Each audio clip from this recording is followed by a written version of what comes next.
주의 사랑으로 사랑합니다. 주의 사랑으로 사랑합니다. 형제 안에서 주의 영광을 보내 주의 사랑으로 사랑합니다. 주의 사랑으로 사랑합니다. 주의 사랑으로 사랑합니다. 자매 안에서 주의 영광을 보내 주의 사랑으로 사랑합니다. 샬롬, 반갑습니다. 영등포 이교구 조병일 목사입니다.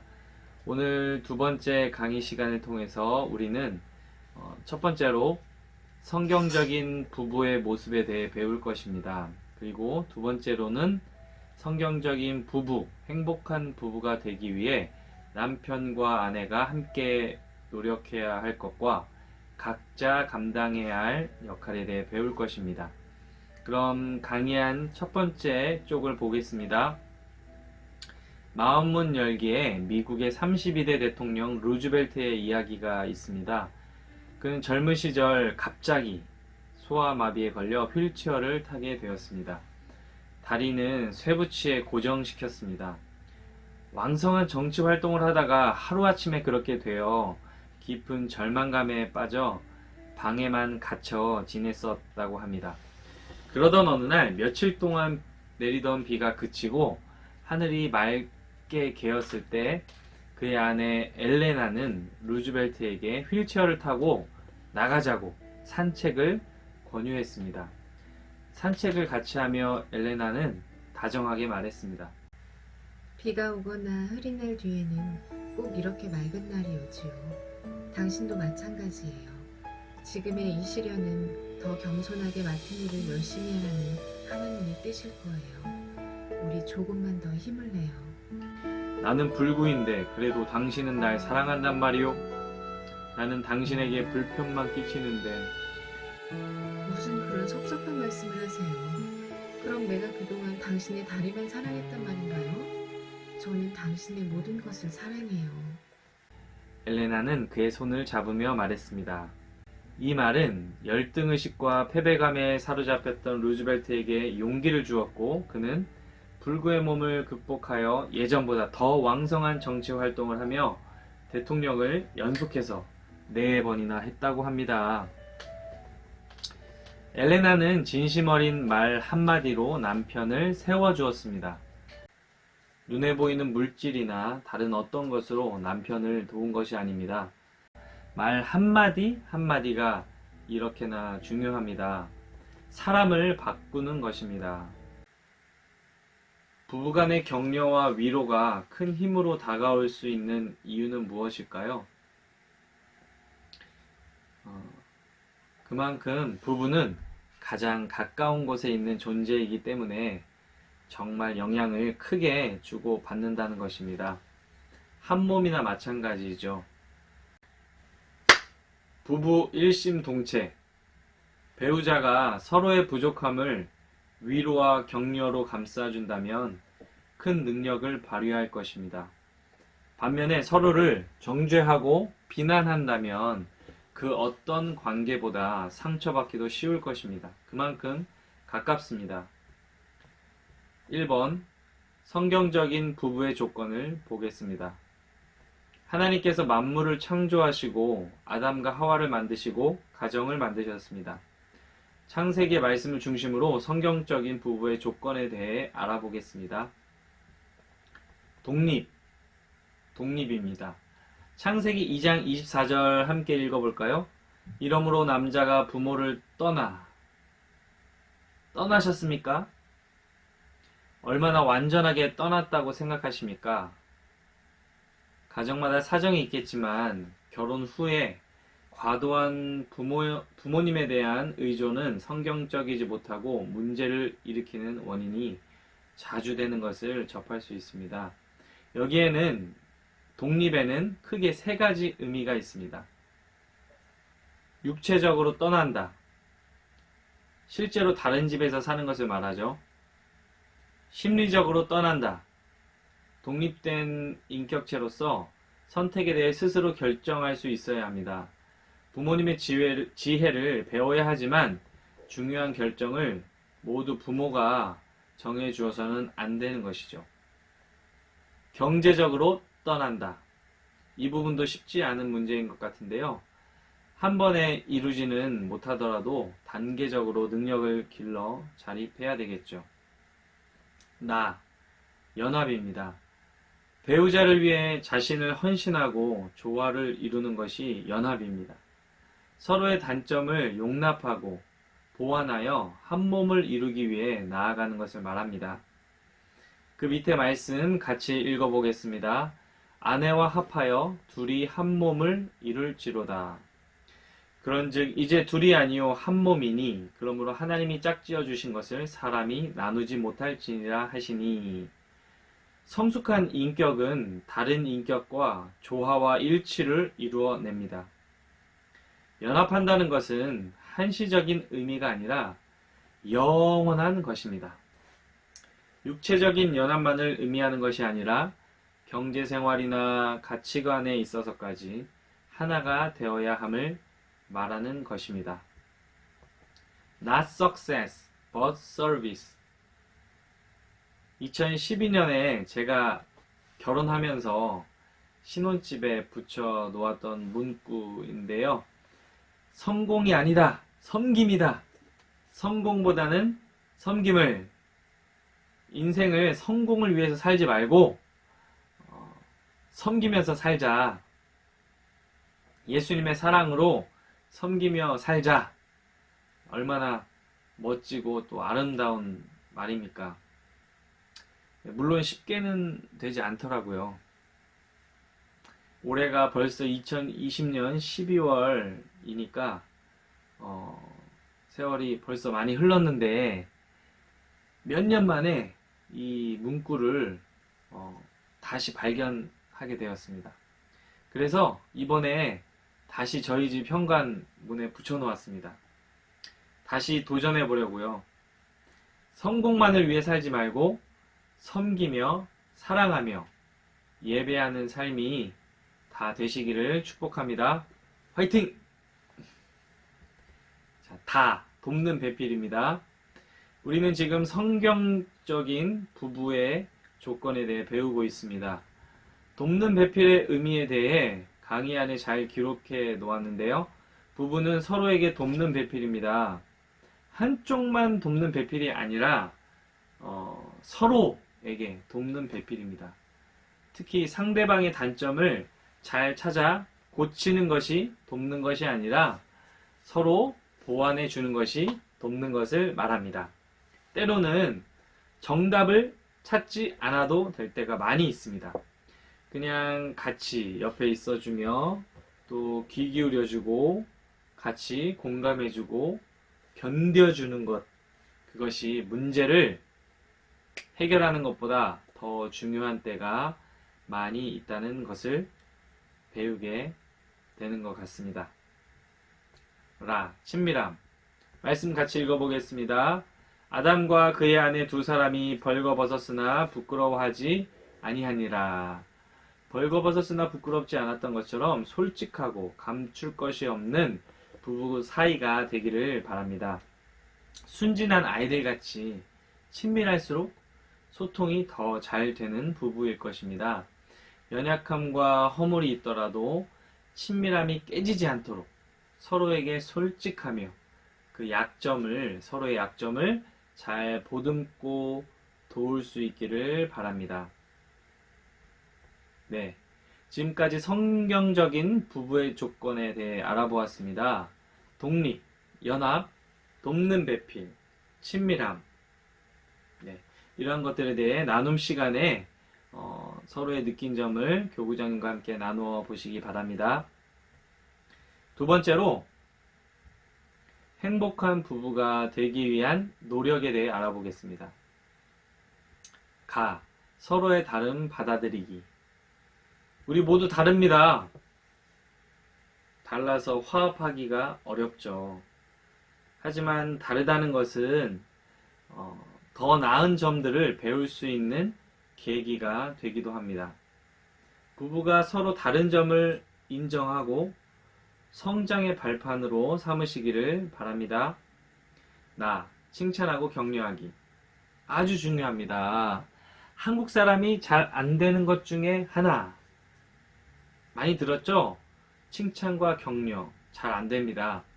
칭찬에 인색하고 칭찬받아도 좋아하는 마음을 별로 표현도 안 하고 그냥 꾹 참고 있습니다. 숨기기 잘하죠. 격려하기보다는 그건 당연하다는 식으로 넘어가는 일들이 참 많습니다. 칭찬은 아시다시피 사람의 마음을 부드럽게 하고 상대방에게 인정받았다는 사실은 자존감을 높여줍니다. 특히 남자가 그렇습니다. 네. 상대의 부족한 면은 자꾸 들춰보기보다는 덮어주시고, 또 상대가 잘하는 것은 크게 칭찬함으로 건강한 자아상을 만들어 가시기 바랍니다. 너무 뻔한 말이지만 이대로 실천하면 정말 큰 효과를 볼 수 있을 것 같습니다. 잠언 15장 23절 말씀을 다 같이 읽겠습니다. 사람은 그 입의 대답으로 말미암아 기쁨을 얻나니 때에 맞는 말이 얼마나 아름다운고. 정말 그렇습니다. 꼭 칭찬받을 일이 아니어도 실수를 했거나 부족한 점이 보여도 칭찬으로 승화시킬 수 있습니다. 부부 사이에 그런 감동적인 일들이 자주 일어나기를 바랍니다. 요리 안 하던 배우자가 밥상을 차려줄 때, 청소 안 하던 배우자가 청소를 했을 때, 빨래를 생전 개지 않고 방치하고 누워서 자던 배우자가 빨래를 정리하고 수건을 개켜줬을 때, 엉성하고 마음에 안 들어도 칭찬해주고 격려해준다면 더 좋아지지 않을까요? 이게 뭐야? 하지마. 어차피 내가 다시 해야 되니까 다른 거나 해요. 도움이 안 되네. 네, 이 정도는 양반이죠. 저리 가! 하지 말라 그랬지! 표정도 잔뜩 찌푸리고요. 네, 이렇게 배우자가 반응한다면 도와주고 싶었던 마음도 변해서 다시는 안 한다 라는 굳은 결심을 하지 않을까요? 자, 이럴 때는 어떻게 해야 될까요? 다시 잠언 15장 23절을 읽어주시기 바랍니다. 우리 부부의 변화는 어디로부터 시작되나요? 바로 나로부터 시작됩니다. 다 공통의 관심사 나누기 보겠습니다. 부부가 함께 공통의 관심사를 갖거나 취미를 함께 한다면 참 좋습니다. 찾아보세요. 그리고 배워보세요. 상대가 그걸 좋아하게 된 이유가 분명히 있을 겁니다. 자, 서로의 공간과 시간 내어주기입니다. 부부가 가장 가까운 사이이긴 하지만 그래도 서로 각자만의 독립된 시간과 공간은 필요합니다. 서로에게 너무 의지하지 않도록 하는 것이 좋습니다. 그것이 더 건강한 부부입니다.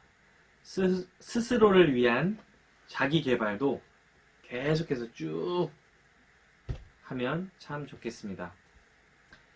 신체적 접촉, 스킨십이죠. 스킨십을 부부간에 안 하면 누구 할 수 있겠습니까? 부모님과 할 수는 있겠죠. 자녀들과 할 수는 있겠죠. 네. 하지만 그 외 다른 스킨십은 해서도 안 되고 할 수도 없는데 누구의 손을 잡고 어떤 이성과 포옹을 하겠습니까? 스킨십이 귀찮아도 배우자를 위해서 지혜롭게 또 기분 좋게 하면서 정서적인 효과를 얻으시고 긴장감을 해소하시고 부부간의 사랑을 무럭무럭 키워가시기 바랍니다. 우리나라 사람이 또 잘 안 하는 것이 사랑을 표현하는 것이죠. 속에만 꼭 간직하고 겉으로 표현하지 않으면 상대방이 알 길이 없습니다. 아낄 필요 전혀 없는 것이 부부간에 사랑한다는 표현입니다. 그래서 저도 이 두 번째 강의를 준비하면서 사랑한다 라고 표현했습니다. 요즘에 자주 안 했더니 대답을 하긴 했는데 쳐다보지 않고 대답을 하더라고요. 오늘부터 지금부터 사랑한다라고 자주자주 용기를 내셔서, 이것도 용기가 필요하지 않나요? 용기를 꾹 내서 자주자주 사랑해요, 사랑합니다, 자주 고백하면 좋겠습니다. 자, 3번 남편으로서의 역할입니다. 말씀을 읽어보겠습니다. 남편들아, 아내 사랑하기를 그리스도께서 교회를 사랑하시고 그 교회를 위하여 자신을 주심같이 하라. 예수님께서, 그리스도께서 교회를 얼마나 사랑하셨습니까? 우리를 얼마나 사랑하시는 걸까요?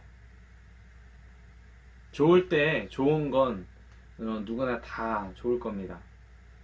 하지만 어려워도, 불편해도, 힘들어도, 괴로워도 예수님의 마음으로 아내를 지켜주고 사랑하는 것이 남편의 역할이라고 성경 말씀은 우리에게 말씀하고 있습니다. 남자와 여자는 신체적으로 다른 것처럼 감정적으로도 많이 다르다고 합니다. 여성분들이 대체로 더 섬세하고 민감합니다.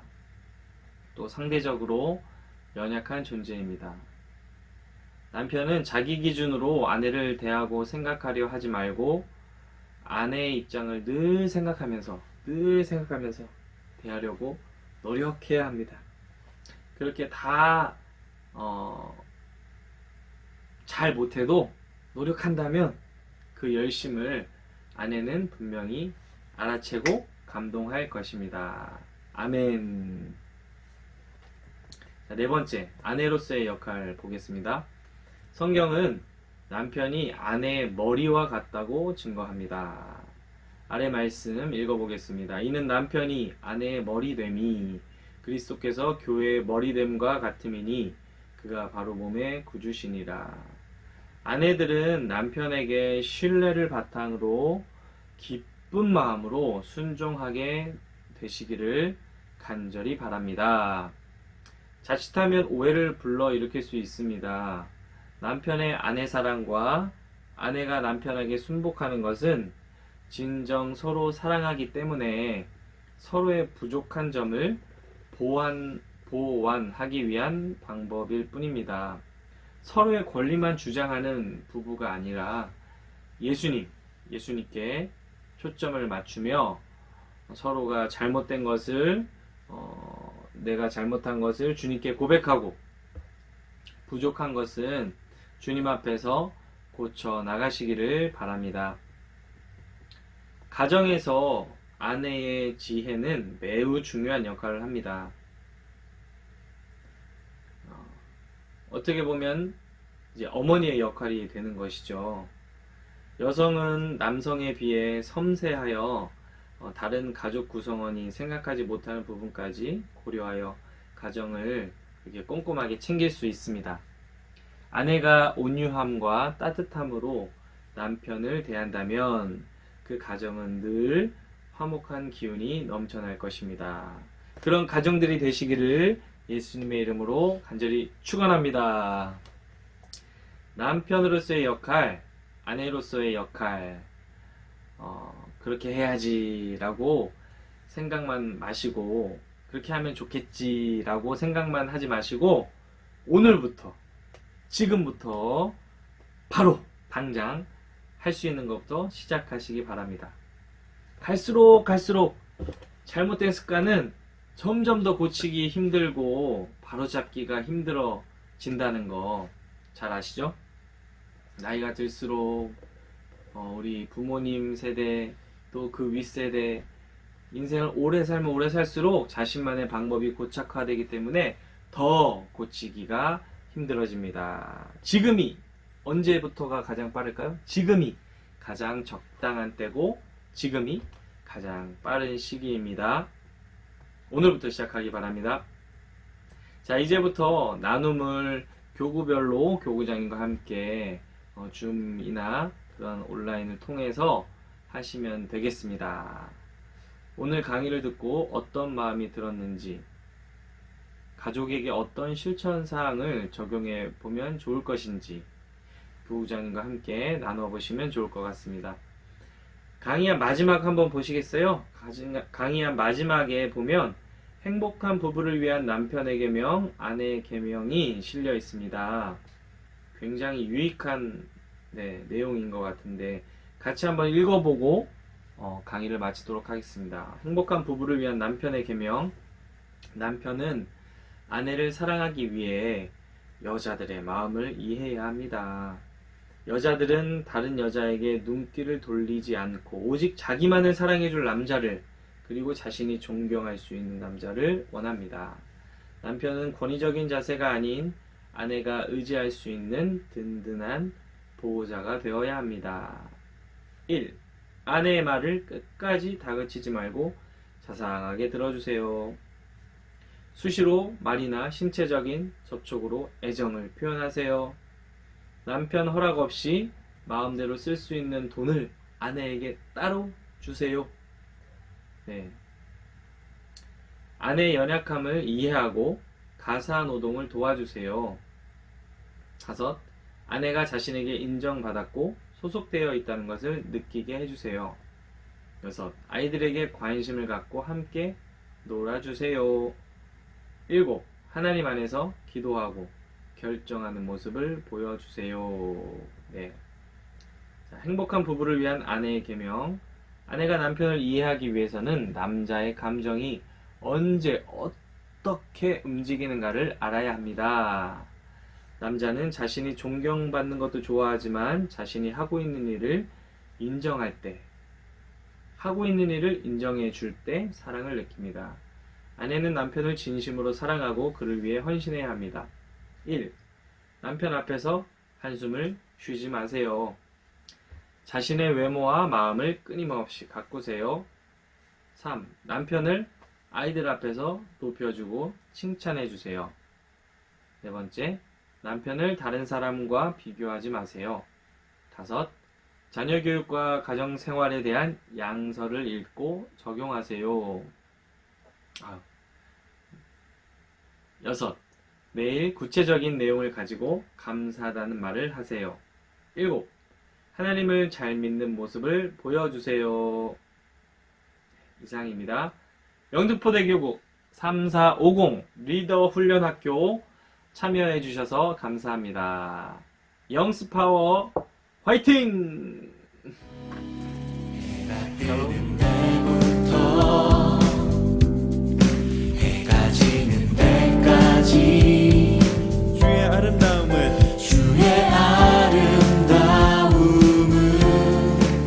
끝이 없고